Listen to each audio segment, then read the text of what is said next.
Vida de Jesus. Capítulo 12. A última Páscoa. Os filhos de Israel celebraram a primeira Páscoa no dia em que foram libertos da escravidão no Egito. Deus lhes prometera a libertação. Disse-lhes que o primogênito de cada família egípcia seria morto. Ordenara-lhes que marcassem as ombreiras da porta com o sangue de um cordeiro para que, quando o anjo exterminador estivesse fazendo seu trabalho, passasse por alto a habitação dos hebreus. Deveriam assar aquele mesmo cordeiro e comê-lo à noite com pães asmos e ervas amargas que representavam a amargura da escravidão. Ao comer a carne do animal, deveriam estar prontos para a jornada, tendo os pés calçados e o cajado na mão. Fizeram como o Senhor lhes instruíra, e naquela mesma noite, o rei do Egito ordenou-lhes que deixassem o país. Pela manhã, iniciaram a viagem rumo à terra prometida. Desde aquele dia, os israelitas costumavam celebrar a Páscoa todos os anos, em memória daquela noite em que foram libertados do jugo da servidão. Agora o povo se congregava em Jerusalém para comemorar o evento.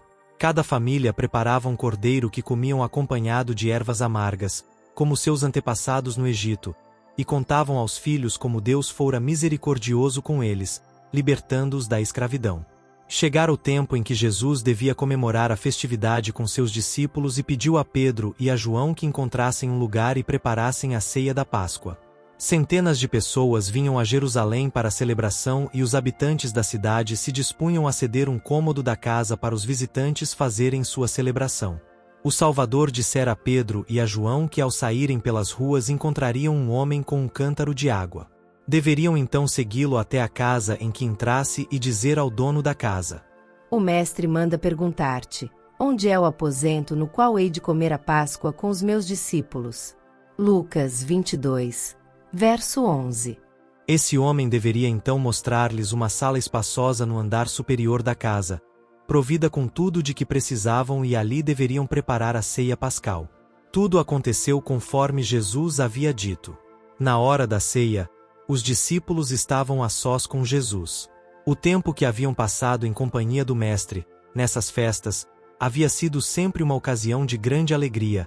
Agora, porém, Jesus estava com o espírito atribulado. Finalmente, disse-lhes com a voz embargada pela tristeza: Tenho desejado ansiosamente comer convosco esta Páscoa, antes do meu sofrimento. Lucas 22, verso 15. Tomando da mesa um cálice de vinho não fermentado, disse: Recebei e reparti entre vós, pois vos digo que, de agora em diante, não mais beberei do fruto da videira, até que venha o reino de Deus. Lucas 22, versos 17 e 18. Era a última vez que Jesus celebrava a Páscoa com seus discípulos.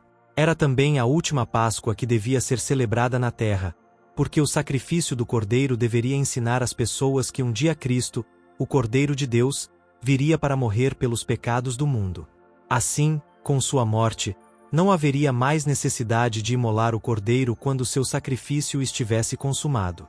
Quando os judeus selaram sua rejeição de Cristo condenando-o à morte, rejeitaram tudo o que dava importância e significado àquela festa. Daí em diante a solenidade seria uma cerimônia sem valor. Lição de humildade. Durante a celebração pascal, passavam-lhe pela mente as cenas de seu último e grande sacrifício. Encontrava-se agora à sombra da cruz e a dor lhe torturava o coração. Viu diante de si toda a angústia que devia sofrer. Conhecia a ingratidão e a crueldade que lhe mostrariam aqueles a quem viera salvar. Contudo, não se preocupava com seu próprio sofrimento e sim com os que o rejeitariam como Salvador, perdendo a vida eterna. Seus discípulos, no entanto, eram a sua maior preocupação, pois quando não mais estivesse com eles, seriam deixados a lutar sozinhos no mundo. Tinha muitas coisas para lhes dizer, que serviriam de alento ao coração, quando não mais estivesse na companhia deles. E desejava falar sobre isso naquele último encontro antes de sua morte.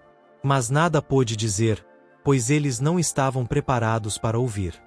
Tinha ocorrido contenda entre eles e ainda abrigavam o pensamento de que em breve Jesus seria proclamado rei e que cada um deles ocuparia posições de honra em seu reino. Assim, eram hostis e ciumentos uns para com os outros. Havia ainda outro problema. Em uma festa, o servo devia lavar os pés dos convidados, e naquela ocasião, fizeram os preparativos para isso. Ali estavam o vaso de água, a bacia e a toalha prontos para o lava-pés, mas nenhum servo apareceu. Os discípulos, portanto, deviam fazer a parte do servo. Em seu coração, os discípulos não queriam fazer o papel de servo de seus irmãos. Não estavam dispostos a lavar-lhes os pés. Desse modo, tomaram seus lugares à mesa em silêncio.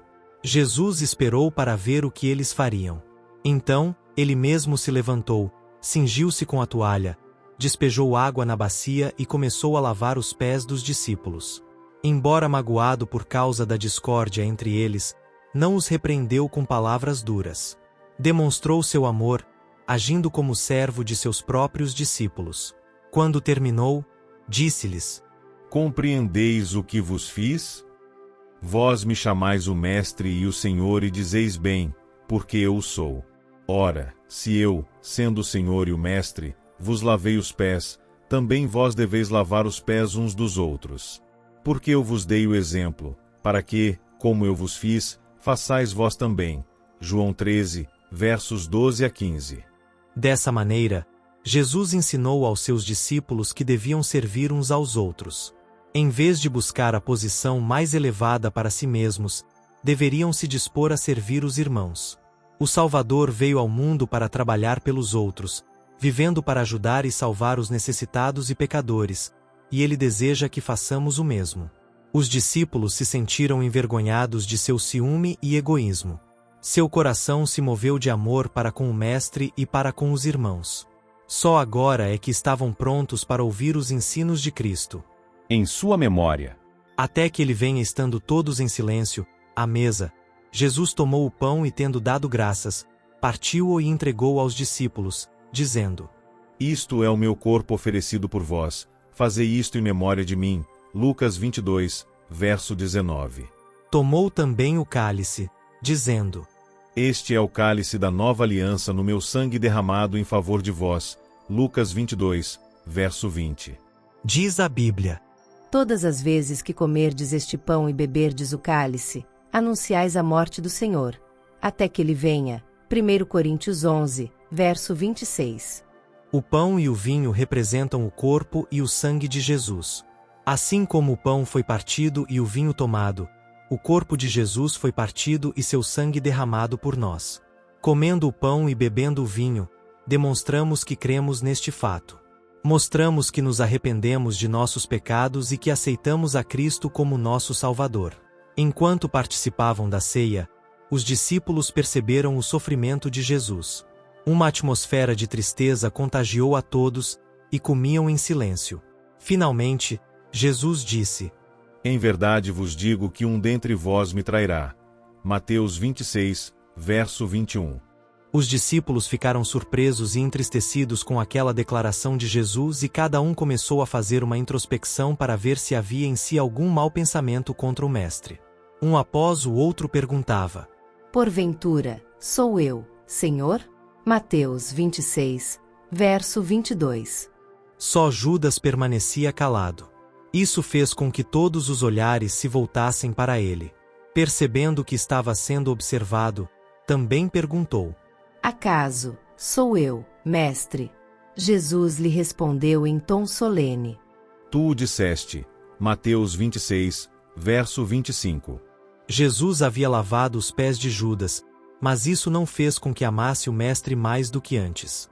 Ficou aborrecido porque Cristo havia feito o trabalho de um servo.